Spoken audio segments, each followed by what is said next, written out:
जब हम मार्केट का पुदीना पाउडर यूज़ करते हैं तो हमें ऐसा लगता है कि शायद ही इसमें केमिकल डला हो या फिर वो साफ़ सुथरे तरीके से ना बनाया गया हो। तो आज मैं आप सबके साथ शेयर करने जा रही हूँ होममेड पुदीना पाउडर की रेसिपी। पुदीना पाउडर बनाने के लिए हमें लगेंगी पुदीने की बहुत सारी पत्तियाँ। तो ठंड के दिनों में कहीं पे भी पुदीने की पत्तियाँ आसानी से मिल जाएगी। तो हमारे यहाँ तो पुदीना मार्केट में मिल जाता है। तो अब हम पुदीने की पत्तियों को इन डंडियों से अलग कर लेंगे ताकि आसानी से पुदीने का पाउडर बनाया जा सके। पुदीने की डंडी में से अगर एक एक पत्ती निकालेंगे तो हमें बहुत टाइम लगेगा, इसलिए अगर हम इसे इस प्रकार से पकड़कर उल्टा खींच लेंगे तो सारी पत्तियां आसानी से निकल आएंगी। मैंने सारे पुदीने की पत्तियां निकाल ली हैं और ये डंडियां अब किसी भी काम की नहीं हैं, तो अब इसे हम फेंक देंगे। पुदीने की पत्तियों में बहुत सारी मिट्टी होती है, इसलिए अब इन्हें हम 2 बार साफ़ पानी से धो लेंगे। इस तरह से धोने से पुदीने की पत्तियां तो साफ़ हो जाएंगी, लेकिन इसमें बहुत सारा पानी रह जाएगा। तो अब हम इन्हें एक कॉटन की थैली में या आपके पास एक बड़ा सा रुमाल होगा, आप उसमें डालकर उसे एक गठान बांध दें। मैं हमेशा पालक, मेथी और धनिया को इसी तरह से धोकर और वॉशिंग मशीन में सुखाती रहती हूँ, इसलिए मैं कॉटन की थैलियाँ बना कर रखी हूँ। अगर आपके पास कॉटन की थैली नहीं है तो आप किसी भी दुपट्टे का इस्तेमाल भी कर सकते हैं। अब पुदीने की पत्तियों वाली थैली को हम वॉशिंग मशीन के ड्रायर में डालकर 5 मिनट के लिए चला लेंगे, जिससे उसका एक्स्ट्रा पानी निकल जाएगा। क्या आपने कभी पालक, मेथी या धनिया को इस तरह से मशीन में सुखाया है?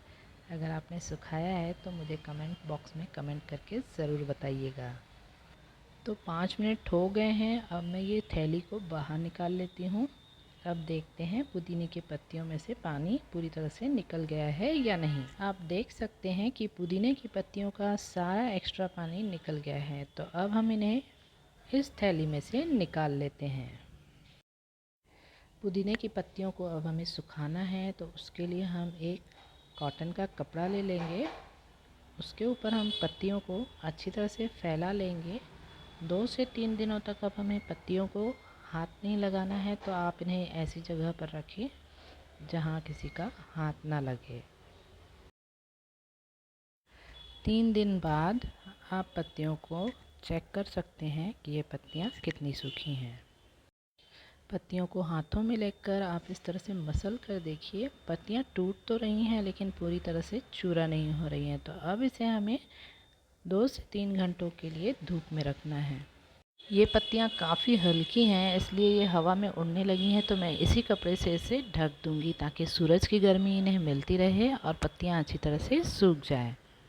मैंने इन पत्तियों को 3-4 घंटे की धूप दिखा दी है, तो अब हम इन्हें चेक कर लेते हैं। आप दोनों हाथों से मसल कर देखिए, ये बहुत अच्छी तरह से चूरा हो रही हैं। धूप से लाने के बाद इन्हें हमें रखना नहीं है, तुरंत ही इन्हें पीस लेना है, नहीं तो ये वापस नरम पड़ जाएगी। तो इसे पीसने के लिए हम मिक्सर का छोटा वाला जार लेंगे। पत्तियाँ बहुत फूली फूली होती हैं, इसलिए इसे थोड़ा सा दबाकर मिक्सर के पॉट में डाल लें।